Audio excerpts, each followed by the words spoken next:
Good morning. जैसा कि आप लोग का Jharkhand municipal service combined competitive examination के बारे में कुछ हम आपको थ्योरेटिकल पार्ट दिए थे, जिसमें आपको इनकम टैक्स से रिलेटेड कुछ इंफॉर्मेशन बताए थे। तो ये जेसीसी के द्वारा लिया गया जो एग्जामिनेशन जो लिया जाएगा, इसके तहत आपको इनकम टैक्स के तहत कुछ इंपॉर्टेंट ऑब्जेक्टिव क्वेश्चन बताया जाएगा। उस ऑब्जेक्टिव क्वेश्चन को आप ध्यान से देखेंगे। बेसिकली आपको हम इनकम टैक्स का थ्योरी पार्ट जो होता है, कुछ पार्ट आपको हम वीडियो में बता चुके हैं, जो हमारे वीडियो में डाला हुआ है, यूट्यूब में डाला हुआ है, इसको आप देख लीजिएगा।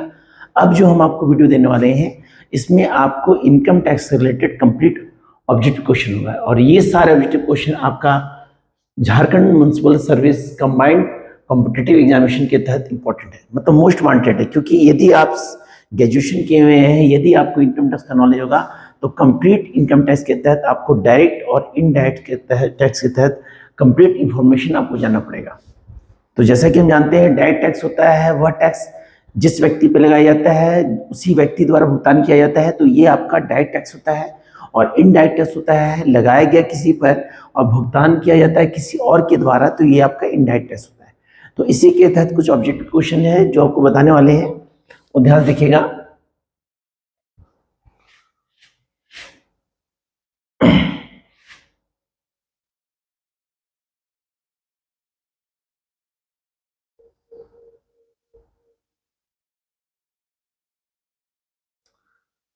तो जैसा कि आप यहाँ क्वेश्चन देख रहे हैं कि सबसे पहला क्वेश्चन पूछा गया है, भारत में सर्वप्रथम आयकर कब लगाया गया। तो जैसा कि यहाँ ऑप्शन में दिया है 1816, इन 1886, इन 1988 और इन 1961। तो जान लीजिएगा, सबसे पहले भारत में टैक्स लगाया था 1860 में। ये टिक मारो, ये गलत है सर। इसका ऑप्शन होगा 1860 ईस्वी को। पहले पास हुआ है हमारा 61 में, गुड, और 62 में इसको पूर्णतः लागू कर देगा। लेकिन भारत में यह टैक्स लगाया गया था कब? 1860 में। अगला हमारा क्वेश्चन है कि आयकर है, मतलब इनकम टैक्स कौन सा टैक्स है। तो आप जैसे जानते हैं, इनकम टैक्स आपका दो टैक्स होता है, एक होता है डायरेक्ट टैक्स और एक होता है इनडायरेक्ट टैक्स। तो यहाँ ऑप्शन में दिया है ऑप्शन ए, जिसके तहत ये कौन टैक्स होता है, ये आपका डायरेक्ट टैक्स होता है। कौन टैक्स होता है? डायरेक्ट टैक्स होता है। क्वेश्चन नंबर 3 देखिएगा। क्वेश्चन 3 बोला हमारा कि rate of income tax is fix under, मतलब बोला आयकर की दर निर्धारित की जाती है। कहने मतलब इनकम टैक्स का रेट जो निर्धारित करता है उस सेक्टर का क्या नाम है। ऑप्शन दिया है आयकर अधिनियम द्वारा, वित्त अधिनियम द्वारा, अध्यादेश द्वारा या सीबीडीटी अधिसूचना द्वारा।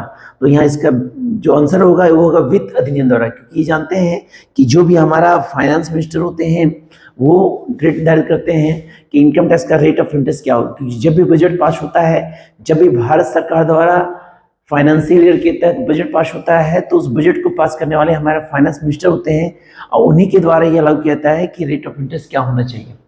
अगला क्वेश्चन हमारा बोला है क्वेश्चन नंबर 4। क्वेश्चन 4 हमारा बोला हुआ है how many heads of income they to be compute gross total income and of an assessee. मतलब कह रहा है कि करदाता की सकल कुल आय निकालने के लिए, करदाता की सकल कुल आय निकालने के कुल कितने शीर्षक होते हैं। कहने का मतलब है कि जो हमारा इनकम टैक्स होता है, उसके तहत जो टैक्स होता है, मतलब इनकम टैक्स, उसके तहत कितना स्टेप होता है। तो बेसिकली आप जानते हैं इनकम टैक्स के तहत टैक्स निकालने का 5 स्टेप होता है। पहला होता है इनकम फ्रॉम सैलरी, दूसरा होता है इनकम फ्रॉम हाउस प्रॉपर्टी, तीसरा होता है इनकम फ्रॉम बिजनेस प्रोफेशन, चौथा होता है इनकम फ्रॉम कैपिटल गेन, और पांचवा होता है इनकम फ्रॉम अदर सोर्सेज। तो ये 5 सोर्सेज होता है। नेक्स्ट क्वेश्चन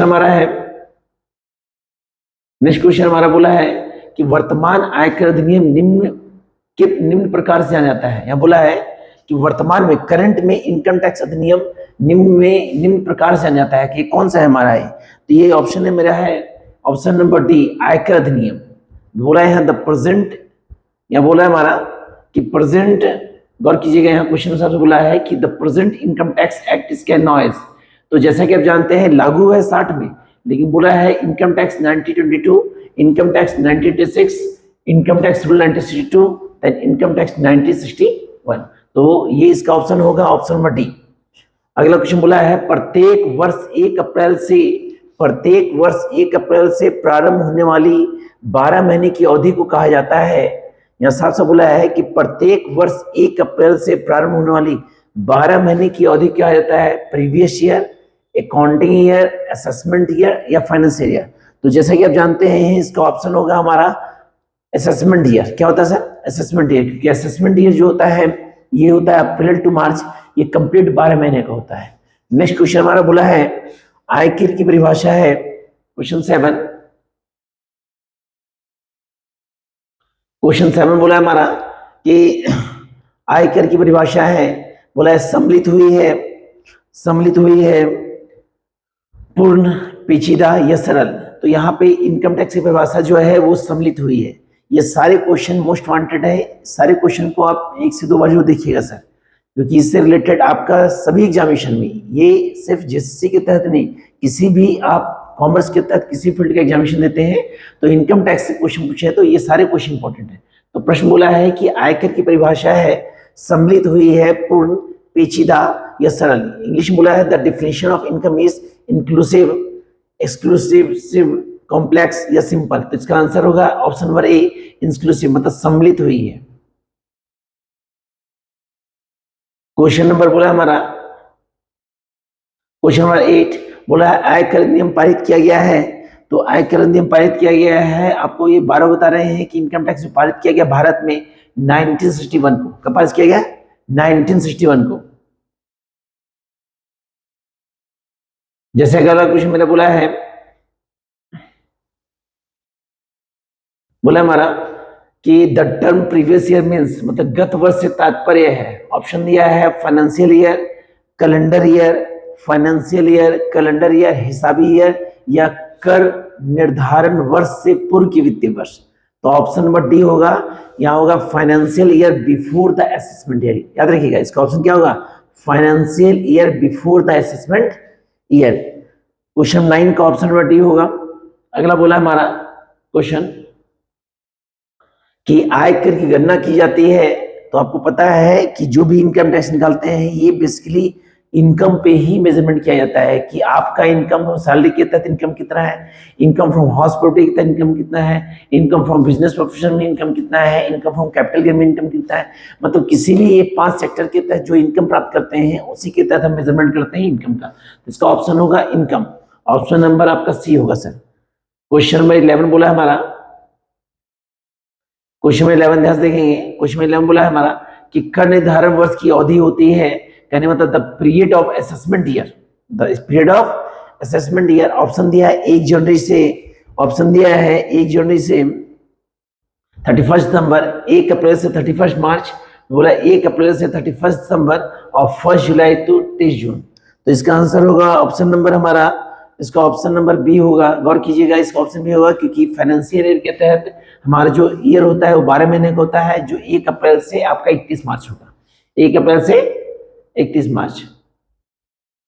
नेक्स्ट क्वेश्चन देखिएगा सर, क्वेश्चन नंबर 12 बोला आयकर उन व्यक्तियों पर लगाया जाता है, आयकर उन व्यक्तियों पर लगाया जाता है जिनकी आय किसी भी गत वर्ष से में कर मुक्त सीमा से अधिक है, जिसकी आय किसी भी गत वर्ष में कर मुक्त सीमा से कम है। तो इसको बेटा है जिनकी आय बोला है हमारा, जिनकी आय किसी भी गत वर्ष में कर मुक्त सीमा से अधिक है, कहने मतलब है गवर्नमेंट के द्वारा आपको जितना भी एग्जम्प्ट किया गया है, गवर्नमेंट के द्वारा जो भी धनराशि माफ किया जाता है, यदि उस एग्जम्प्टेड से यदि आपका इनकम ज्यादा होता है तो वो पूर्णतः क्या होता है, टैक्सेबल होता है। मतलब कहने मतलब उसी पे आपको कंप्लीट टैक्स पेमेंट करना पड़ता है। नेक्स्ट क्वेश्चन बोला है हमारा, क्वेश्चन नंबर 13 बोला है कि भारत में सर्वप्रथम आयकर निम्नलिखित में किसके द्वारा लगाया था। तो भारत में बेसिकली आप जान रहे हैं, भारत में बेसिकली इनकम टैक्स लगाया गया था सर जेम्स विल्सन द्वारा, सर जेम्स विल्सन द्वारा। ऑप्शन दिया है ऑप्शन नंबर ए, तो 4 ऑप्शन दिया है, sir James Wilson, sir Newton और सर लुकास पेशोली। तो लुकास पेशोली जान लीजिए फादर ऑफ अकाउंटिंग माना गया है, और सर जेम्स विल्सन है ये इनकम टैक्स के फादर है, जिन्हें भारत द्वारा आयकर लगाया गया है, सम्मिलित किया गया है। अगला क्वेश्चन बोला हमारा, नेक्स्ट क्वेश्चन बोला हमारा कि कर निर्धारण वर्ष 2020-21 के लिए एक अनिवासी व्यक्ति के लिए कर मुक्त सीमा है। तो साफ साफ यहाँ पे क्वेश्चन 14 बोला है कि कर मुक्त सीमा कितने होने चाहिए, तो जैसा कि आपको हम बता चुके थे कि 0 से 2,50,000 होगा तो ये फुल्ली एग्जिम्प्टेड होता है। 2.5 लाख से 5 लाख होता है तो इस पर रेट ऑफ इंटरेस्ट 10% होता है। 5 लाख से 10 लाख होता है तो 20%, और देन मोर देन 10 लाख होता है तो ये 30%। ये चेन याद रखिएगा शेड्यूल, कि किस शेड्यूल बेसिस पे कितना रेट ऑफ इंटरेस्ट टैक्स पे करते हैं हम लोग। अगला क्वेश्चन बोला हमारा कि कर निर्धारण 2021-22 के लिए भारत में निवासी अति वरिष्ठ नागरिक के लिए कर सीमा, वरिष्ठ नागरिक मतलब होता है कि जिनका एज जो है वो आपका 60 साल से ज्यादा है, 60 साल से ज्यादा है, तो उनके लिए माफ किया जाता है हमारा कितना एग्जिम्प्टेड, 3 लाख रुपया। ऑप्शन नंबर बी, इस पे ऑप्शन क्या होगा सर, बी। अगला क्वेश्चन हमारा ध्यान से देखिएगा सर, नेक्स्ट क्वेश्चन बोला है कि कर निर्धारण वर्ष 2021-22 के लिए, 21-22 के लिए एक महिला भारत में निवासी तथा जिसकी आयु गत वर्ष में 60 वर्ष से अधिक है परंतु 80 वर्ष से कम है, तो इनके लिए टैक्स बिल क्या लगेगा सर, इनके द्वारा कर मुक्त सीमा क्या है, एग्जिम्प्टेड क्या है, तो इसका एग्जिम्प्टेड होगा 3 लाख रुपया। जैसा कि आपको हम बार बता चुके हैं कि दो चीज इंपॉर्टेंट जानना जरूरी है, एक होता है एग्जिम्प्टेड, एक होता है टैक्सेबल। एग्जिम्प्टेड होता है कि गवर्नमेंट द्वारा जो माफ किया जाता है, मतलब सोसाइटी में जितने भी कैटेगरी के लोग रहते हैं जिनका इनकम गवर्नमेंट के इनकम से अधिक होता है तो वो टैक्स पे करते हैं, लेकिन गवर्नमेंट द्वारा कुछ राशि माफ किया जाता है जिसको हम एग्जिम्प्टेड करते हैं। क्या कहते हैं सर, एग्जिम्प्टेड। तो इस पे हमारा 2021-22 पे महिलाओं पे लिए माफ है 3 लाख रुपया। कितना माफ है सर, 3 लाख रुपया। अगला क्वेश्चन बोला हमारा कि अगला बोला हमारा कि आय कर विभाग नियंत्रण में कार्य करता है केंद्र सरकार, राज्य सरकार, प्रत्यक्ष करों केंद्रीय बोर्ड या मुख्य आयकर अधिनियम। तो ये जानते लीजिए कि जो भी आयकर विभाग कंट्रोल करता है इनकम टैक्स ही डायरेक्ट टैक्स होता है, तो इसको कंट्रोल करने का कार्य करता है प्रत्यक्ष करों का केंद्रीय बोर्ड, जिसको कहते हैं central board of direct tax, central board of direct tax. अगला हमारा बोला है क्वेश्चन नंबर 18, क्वेश्चन नंबर 18 बोला हमारा कि आयकर अधिनियम में व्यक्ति से अभिप्राय है, व्यक्ति से अभिप्राय तो आपका हो जाएगा हिंदू अविभाजित परिवार, कंपनी या स्थानीय सत्ता, तो इसका ऑप्शन होगा ऑप्शन नंबर डी, ये सभी। अगला क्वेश्चन बोला हमारा विभिन्न शीर्षकों की आय का योग कहलाता है, साफ साफ बोला है कि विभिन्न शीर्षकों की आय का योग कहलाता है, तो ये आपका कहलाएगा सर विभिन्न शीर्षकों की आय जो कहलाएगा ये कहलाएगा हमारा सकल कुल आय। क्या कहलाएगा सर, इसका आंसर होगा सकल कुल आय, क्योंकि बोला है the sum of various head of income called, तो इसका निकालने का जो इनकम कहलाता है वो कहलाता है ग्रॉस एनुअल वैल्यू, जिसको हम सकल कुल आय कहते हैं। अगला हमारा बोला है, गौर कीजिएगा, अगला बोला है आयकर के लिए अति वरिष्ठ नागरिक वह व्यक्ति होता है जिसकी आयु निम्नलिखित में अधिक है, इसकी आयु निम्नलिखित में से अधिक है, तो इसका ऑप्शन होगा 80 वर्ष, क्योंकि अति वरिष्ठ जो होता है वो 60 साल से अधिक होता है, लेकिन अति वरिष्ठ जो होता है जिनको कहते हैं सीनियर सिटीजन, उनका एज 80 साल होता है। कितना होता है सर, 80 साल से अधिक। 60 से 80 हो गया सीनियर सिटीजन, और 80 से प्लस हो गया सीनियर सिटीजन। अगला क्वेश्चन बोला है कि गत वर्ष सदैव समाप्त होता है, तो आप सब जान लीजिए गत वर्ष जो सदैव समाप्त होता है ये कब समाप्त होता है, ये समाप्त होता है हमारा 31 मार्च। कब समाप्त होता है, 31 मार्च, क्योंकि जानते हैं कि फाइनेंशियल ईयर के तहत हमारा जो सेशन चलता है 12 महीने का, वो हम लोग का चलता है अप्रैल टू मार्च। नेक्स्ट क्वेश्चन हमारा दिया है, बोला है एक सरकारी कर्मचारी जो भारत का नागरिक है, एक सरकारी कर्मचारी को जो भारत का नागरिक है विदेश में सेवा करते समय भारत सरकार द्वारा दिया गया वेतन है, तो ऑप्शन दिया है भारत में कर योग है, भारत में कर योग नहीं है, कर की दर निर्धारित करने के लिए कुल आय में शामिल किया जाता है, या इनमें से कोई नहीं। कहने का मतलब है एक गवर्नमेंट एम्प्लॉय है जो भारत का नागरिक है, विदेश में सेवा करते समय भारत सरकार द्वारा दिया गया वेतन, भारत सरकार द्वारा दिया गया वेतन, ये भारत में कर योग होगा। भारत में क्या होगा, ये भारत में आपका टैक्सेबल होगा, क्योंकि वह व्यक्ति जो है वो गवर्नमेंट एम्प्लॉय है और भारत में काम कर रहा है, लेकिन कुछ समय के लिए वो विदेश जाता है काम करने के लिए, तो जो भी उसका इनकम होगा वो फुली रूप से आपका टैक्सेबल होगा, इसलिए कहा गया है भारत में कर होगा। Answer it is taxable in India. अगला क्वेश्चन बोला हमारा कि निवास स्थान के आधार पर करदाताओं को किन भागों में बांटा गया है।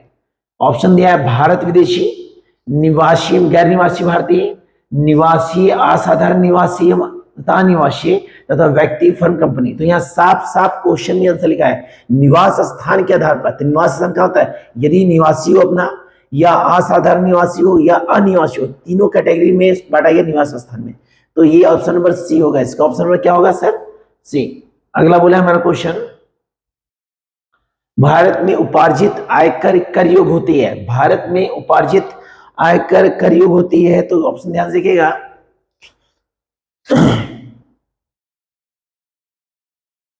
भारत में उपार्जित आयकर कर योग होती है।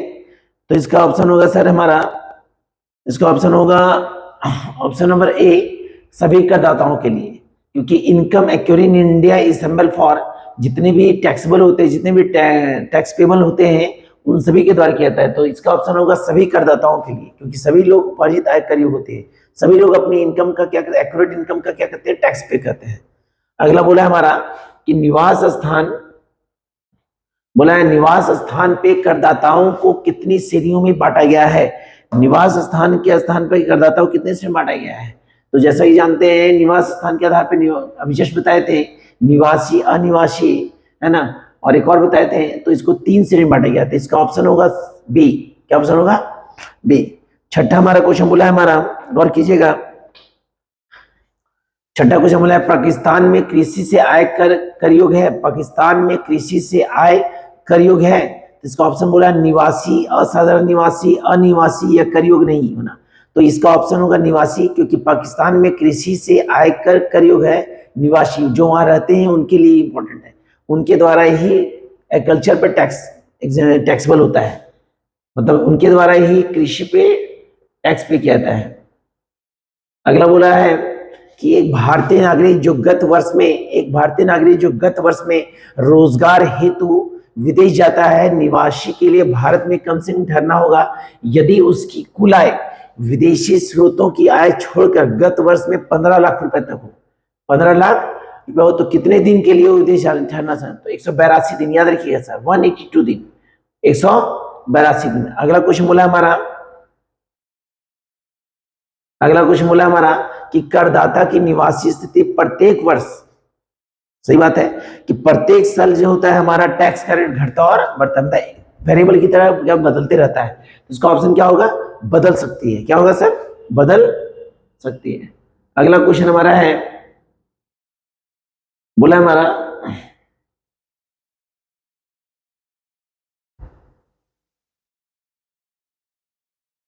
निम्नलिखित में कौन सी आय करमुक्त होती है।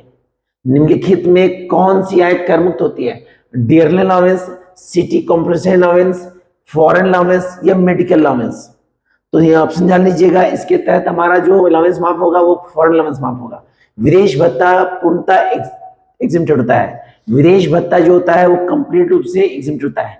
अगला बोला है हमारा education allowance is exempted for, शिक्षा भत्ता कर मुक्त है एक व्यक्ति के लिए, 4 व्यक्तियों के लिए, 2 व्यक्तियों के लिए, इनमें से कोई नहीं। तो यहाँ ऑप्शन होगा 2 व्यक्ति के लिए, क्योंकि एजुकेशन अलाउंस जो मिलता है 2 बच्चों पे माफ किया जाता है, 2 बच्चों पे, एक बच्चा पे 100 रुपया, 2 बच्चा पे 200 रुपया, मतलब साल का 2400 रुपया क्या होता है, एग्जिम्प्टेड किया जाता है। अगला बोला है इस सरकारी कर्मचारी को गत वर्ष में 1,20,000 वेतन और 10,000 मनोरंजन भत्ता मिला, उसने मनोरंजन पर 6,000 रुपया खर्च किया। कितना खर्च किया, मतलब 1,20,000 ईयरली उसको सैलरी मिल रहा है, 10,000 इंटरटेनमेंट अलाउंस मिल रहा है और 6,000 रुपया वो खर्च कर रहा है इंटरटेनमेंट पे। तो सेक्शन 16(2) के अनुसार, सेक्शन 16(c) के अनुसार बोला है कितना कटौती मिलेगा। तो यहाँ पे साफ से यानी इसको कटौती मिलेगा 5,000, क्योंकि इंटरटेनमेंट अलाउंस के तहत साफ साफ कहा गया है कि आपको 5,000 रुपीज माफ किया जाता है। एग्जेम्प्टेड के तहत इंटरटेनमेंट अलाउंस में साफ साफ कहा गया है अलाउंस के तहत कि इंटरटेनमेंट अलाउंस में आपको 5,000 रुपीज माफ किया जाएगा। अगला क्वेश्चन हमारा है निम्नलिखित में कौन सा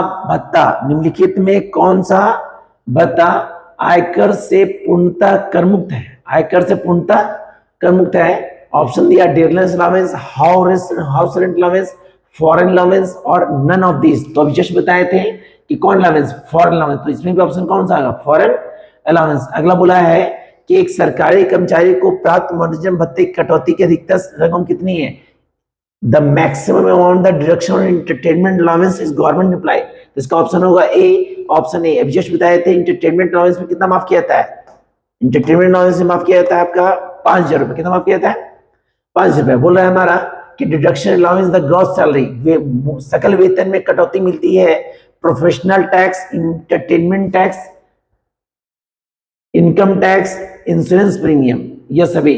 तो यहाँ पे साफ साफ बोला है सकल वेतन में कटौती मिलती है, व्यवसाय कर, मनोरंजन कर, आय कर या बीमा प्रीमियम, बीमा प्रीमियम। तो इसका आंसर होगा ऑप्शन नंबर हमारा होगा, ऑप्शन नंबर हमारा होगा व्यवसाय कर, बिजनेस टैक्स। क्या होता है सर, क्योंकि सकल वेतन में कटौती मिलेगी हमारा बिजनेस टैक्स पे, प्रोफेशनल टैक्स पे। वेतन में शामिल है, वेतन में शामिल है मजदूरी, पेंशन, बिक्री पे कमीशन या सभी, बिक्री पे कमीशन या सभी। तो इसका ऑप्शन होगा ऑप्शन डी, ये सभी। ऑप्शन नंबर डी होगा सर। अगला बोला है वेतन में शामिल होते हैं, वेतन में शामिल होते हैं, वेतन में शामिल होते हैं, बोला है cash receipt, perquisites, profit in lieu of salary, all of this. तो वेतन में ये तीनों शामिल होता है, तो इसका ऑप्शन होगा ऑल ऑफ दिस। साफ साफ बोला है मनोरंजन भत्ते की छूट मिलती है सरकारी कर्मचारी को, गैर सरकारी कर्मचारी को, या ऑप्शन ए भी, या इनमें से कोई नहीं। तो इसका ऑप्शन होगा मेरा क्वेश्चन 9 का आंसर जो होगा ये साफ साफ हमारा होगा ऑप्शन नंबर आपका ए, क्योंकि सरकारी कर्मचारी को एंटरटेनमेंट माफ है जो 5,000 फिक्स होता है। कितना माफ होता है, 5,000। कितना माफ होता है सर, 5,000। अगला हमारा क्वेश्चन है क्वेश्चन नंबर 10। बोला है कि provident fund interest credited to recognise provident fund account is exempted up to, account is exempted up to. तो क्वेश्चन जो है यहाँ बोला है कि प्रोविडेंट फंड खाते में कितना परसेंट हमारा एग्जेम्प्टेड किया जाता है। तो प्रोविडेंट फंड में जैसा कि बता चुके हैं दो चीज होता है, एक होता है आरपीएफ, एक होता है पीएफ। आरपीएफ में होता है एक्सेस 12.5% और पीएफ जो होता है प्रोविडेंट फंड इसमें होता है 9.5%। कितना होता है, 9.5%। अगला क्वेश्चन हमारा बोला है, गौर कीजिएगा, कर्मचारी को 12 लाख जनसंख्या वाले शहर में नियोक्ता का मकान रहने को दिया गया, तो मकान की सुविधा का मूल्य होगा, बोला हमारा वेतन का 15%, वेतन का 10% या वेतन का 7.5% या उचित किराया। तो जान लीजिए ये टॉपिक हमारा रेंट फ्री हाउस का है, और रेंट फ्री हाउस में साफ साफ बोला गया है यदि आप गवर्नमेंट एम्प्लॉय हैं तो जो भी आपको मकान दिया जाएगा, जो भी इसमें एसेट लगा रहेगा उस एसेट का आपको 10% डिडक्ट किया जाएगा। साथ ही साथ यदि आप प्राइवेट एम्प्लॉय हैं और प्राइवेट एम्प्लॉय के तहत यदि आपको रहने के लिए मकान दिया गया हो तो देखा जाता है कि उस शहर का पॉपुलेशन कैसा है। यदि उस शहर का पॉपुलेशन यदि मोर देन आपका 25 लाख है, कितना है, मोर देन 25 लाख, तो वहां पे सैलरी पे 15% माफ किया जाएगा। यदि पॉपुलेशन 10 से 15 लाख के अंदर होता है तो आपको माफ किया जाएगा 10%। कितना परसेंट, 10%। लेकिन यदि पॉपुलेशन 10 लाख से कम होता है तो वहां पे होता है 7.5%। तो यहाँ पे बोल रहा है 12 लाख, तो 12 लाख होता है 15 से 20 लाख के अंदर, तो यहाँ पे आपको माफ होगा कितना परसेंट, वेतन का 10%, वेतन का 10%।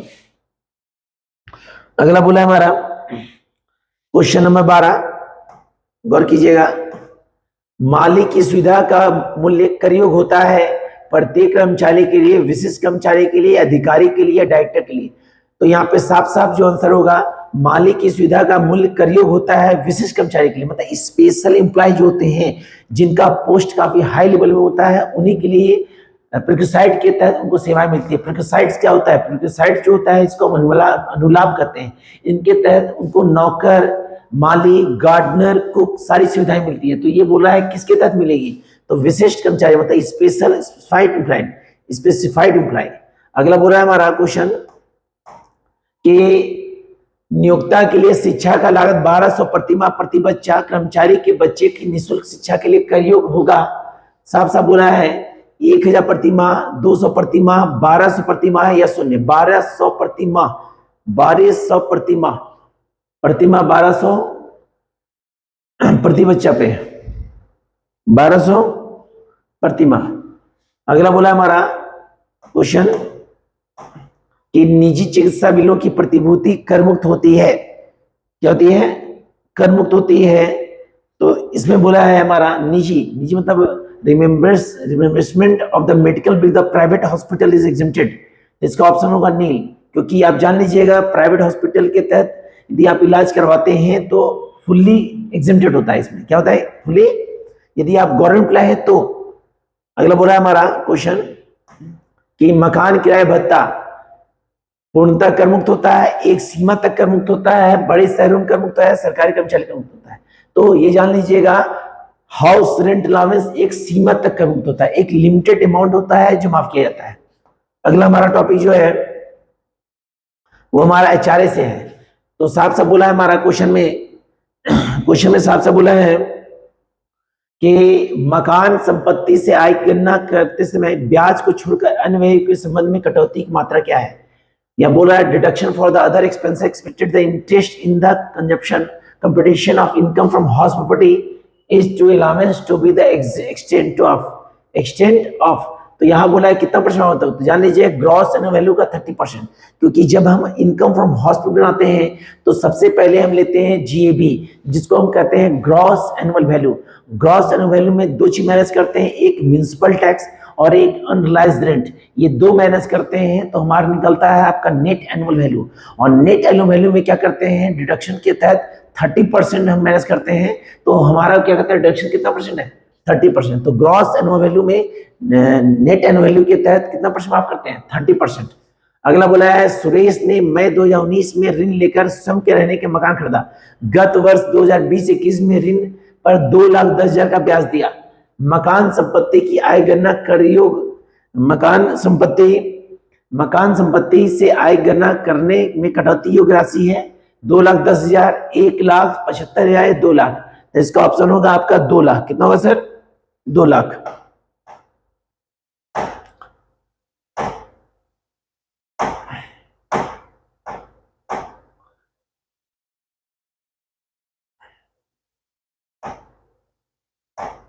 अगला बोला भवन निर्माण से पूर्व ऋण पर भुगतान की गई ब्याज की राशि कटौती के अनुमान्य होती है। भवन निर्माण से पूर्व ऋण पर ब्याज की भुगतान कटौती की राशि कर योग अनुमान होती है। तो इसका ऑप्शन होगा ऑप्शन नंबर डी, 5 वर्षों में 5 किस्त। मतलब कहने का मतलब है, इसका कहने का मतलब है जब आप मकान बनाने के लिए कर्ज लेते हैं, हाउस प्रॉपर्टी के तहत जब कोई व्यक्ति मकान बनाने के लिए कर्ज लेता है, जिस वर्ष वह कर्ज ले रहा है और जिस वर्ष उसका मकान कंप्लीट हो रहा है, तो उतने वर्ष का वो क्या करेगा? इंटरेस्ट निकलेगा, और साथ ही साथ जिस ईयर को वो टैक्स पेमेंट कर रहा है वो इंटरेस्ट लेंगे।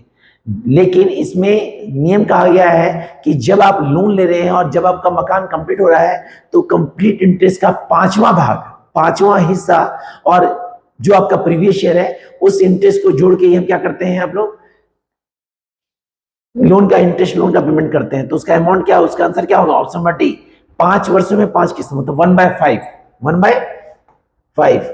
अगला बोला है हमारा कि स्वयं के रहने के मकान के नवीनीकरण हेतु गत वर्ष 2020-21 के लिए ऋण पर 1,20,000 का ब्याज दिया। मकान संपत्ति की आय गणना करने में कटौती योग्य राशि है। तो कटौती योग्य राशि जो हमारा है वो दिया है हमारा, साफ साफ बोला है 30,000 रुपया। कितना है सर? 30,000 रुपीज। यानी कि मतलब है कि स्वयं के रहने मकान के लिए नवीनीकरण, मतलब उसमें इंप्रूवमेंट करने के लिए, कुछ चेंजिंग करने के लिए 20-21 में बोला है हमारा कि 1,20,000 का ब्याज दिया, तो उस पर हमारा आयकर कटौती कितनी होगी? 30,000 रुपया। कितना होगा सर? 30,000। कितना होगा सर आपका? 30,000। क्वेश्चन 4।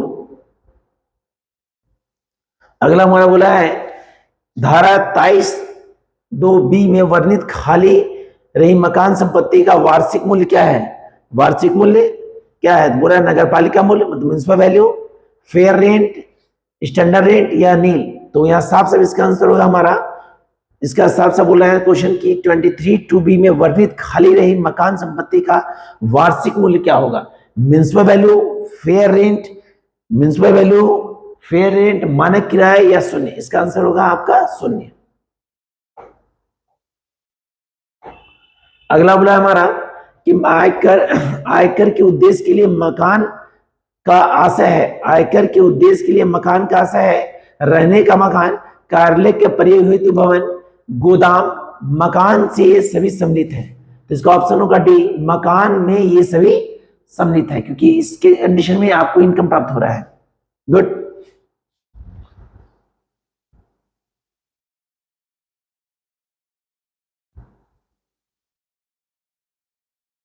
अगला बोला है किराए पर उठाए हुए मकान के निर्माण हेतु लिए गए ऋण पर ब्याज की अधिकतम कटौती की सीमा है।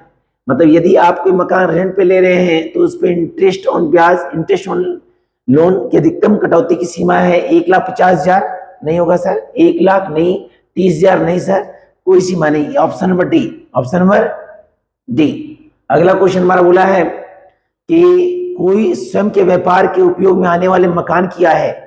स्वयं के व्यापार के उपयोग में आने वाले मतलब जो खुद का मकान है, उस मकान में क्या कर रहे हैं आप, बिजनेस यूज कर रहे हैं, बिजनेस चला रहे हैं। तो बोला है कि मकान की आय होती है शुद्ध लाभ, उचित किराया, नगर पालिका मूल्य या शून्य। तो इसका भी आंसर होगा शून्य। क्या होगा सर, ऑप्शन इसका भी क्या होगा सर, शून्य। अगला बोला है हमारा क्वेश्चन 9।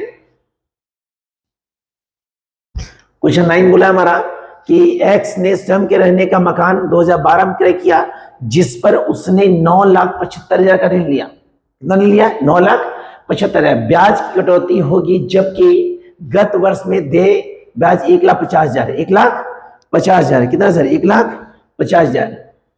तो फिर से क्वेश्चन रिपीट कर रहे हैं। एक्स ने स्वयं के रहने का मकान 2012 में क्रय किया, जिस पर उसने 9,75,000 का ऋण लिया। ब्याज की कटौती होगी जबकि गत वर्ष में दे ब्याज 1,50,000। तो इसका आंसर होगा 1,50,000, 1,50,000, क्योंकि प्रीवियस ईयर का है हमारा जो इंटरेस्ट है 1,50,000। तो भुगतान में कितना किया जाएगा, 1,50,000।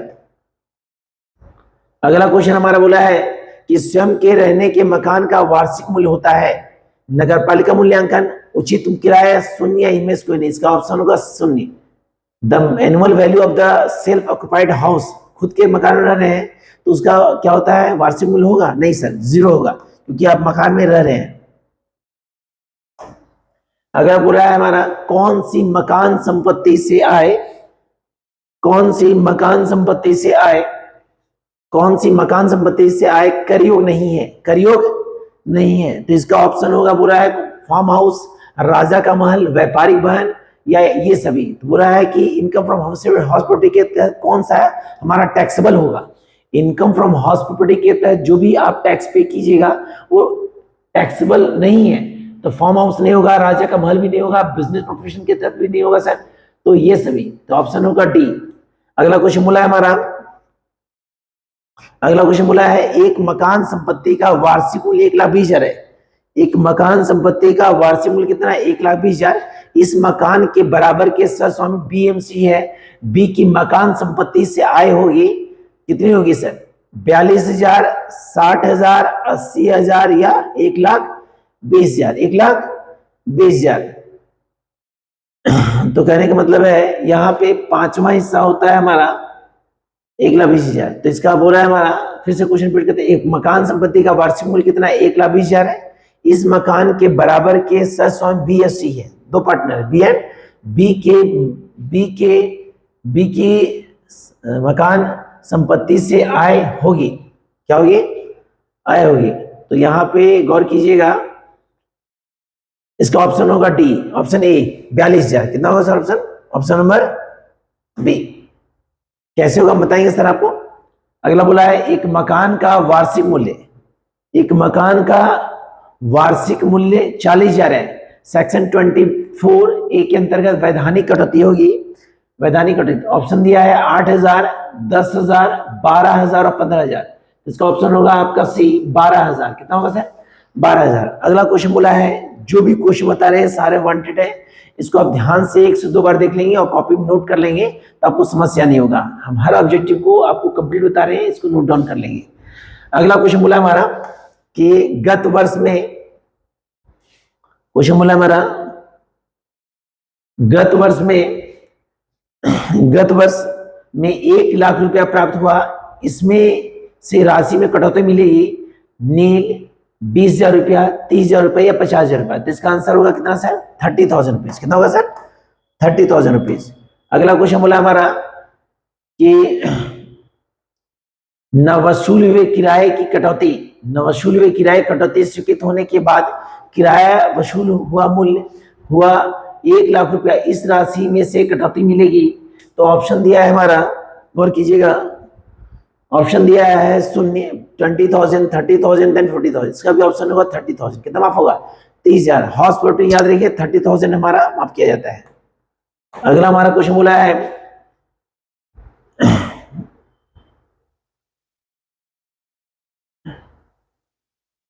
अगला क्वेश्चन हमारा बोला है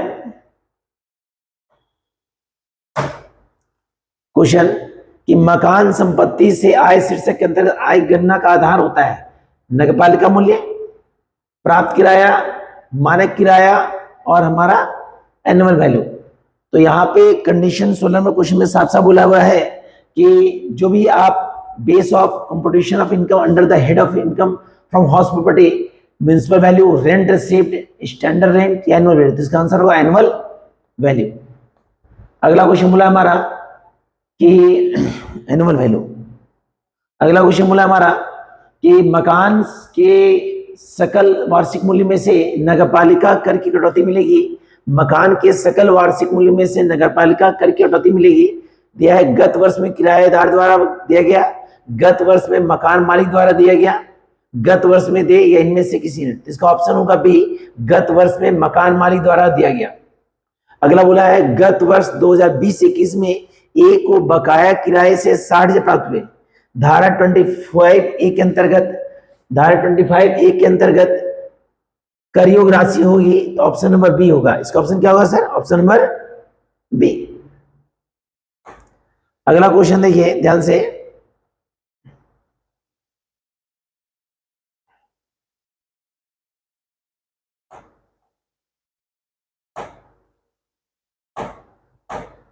बोला है कि धारा 44 एडी के अंतर्गत कौन सा पात्र करदाता नहीं है?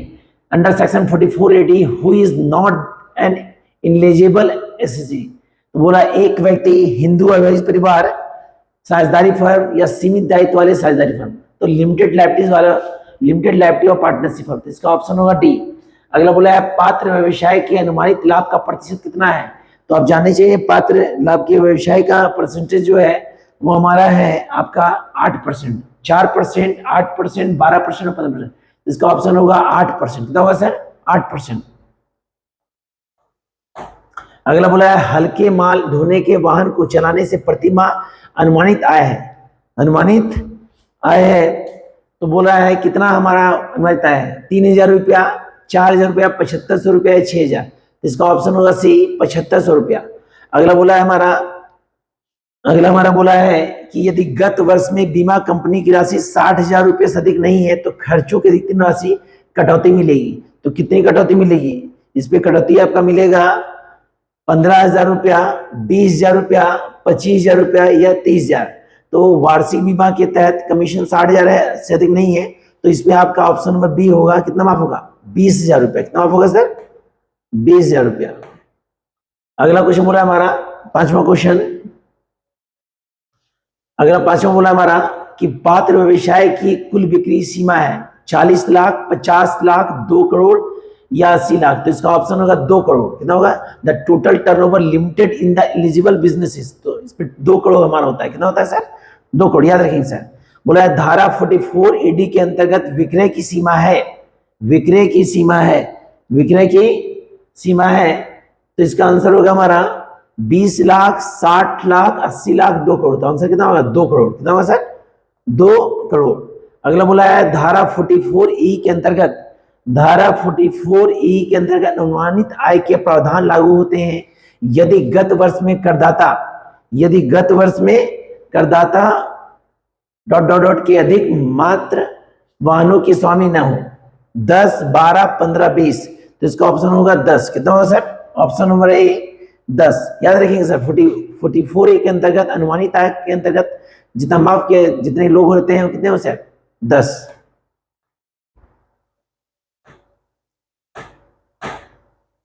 अगला हमारा कैपिटल गेन से रिलेटेड है।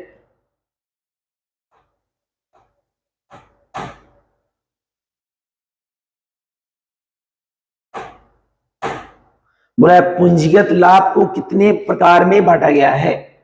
तो capital gain is classified in how many types? In how many types? तो इसका ऑप्शन होगा ऑप्शन ए, ये 2 प्रकार का होता है। कितना प्रकार होता है? 2 प्रकार का होता है। अगला बोला हमारा कि निम्न में से कौन सी पूंजी संपत्ति नहीं है? निम्न में कौन सी पूंजी संपत्ति नहीं है? तो बोला है व्यापार की ख्याति, आभूषण, व्यापारिक माल का स्टॉक, दिल्ली में कृषि आय, goodwill of the business, jewellery, stock in hand, agriculture land in India. इसका ऑप्शन होगा stock in trade. Stock in trade. अगला बोला है लखनऊ में स्थित भूमि का टुकड़ा बेचने पर डी को गत वर्ष में 50,000 रुपए का लाभ हुआ। भूमि का टुकड़ा 30/12/2008 को खरीदा गया था और उस पर साग भाजी उगाई जाती थी। लाभ कर योग है, लाभ कर योग है। ऑप्शन दिया है अल्पकालीन पूंजी लाभ, दीर्घकालीन पूंजी लाभ, लाभ कृषि भूमि बेचने पर हुआ है अतः कर योग नहीं है, व्यापारिक लाभ। तो इसका ऑप्शन होगा सी, लाभ कृषि भूमि बेचने पर हुआ है अतः कर योग नहीं है, कर योग नहीं है।